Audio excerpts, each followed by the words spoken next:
na nyumba yangu, nitoke kwa nyumba ya kupanga.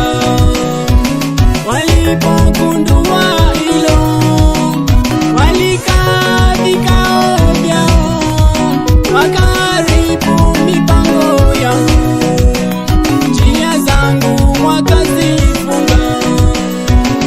Yesu alisimama, akaharibu mipango yao, ila yao na jamaa zao, sasa zote zimeshindwa. Nenda waambie Yesu amenikumbuka. tena, waambie Yesu amenibariki. nasema waambie Yesu ameniwezesha.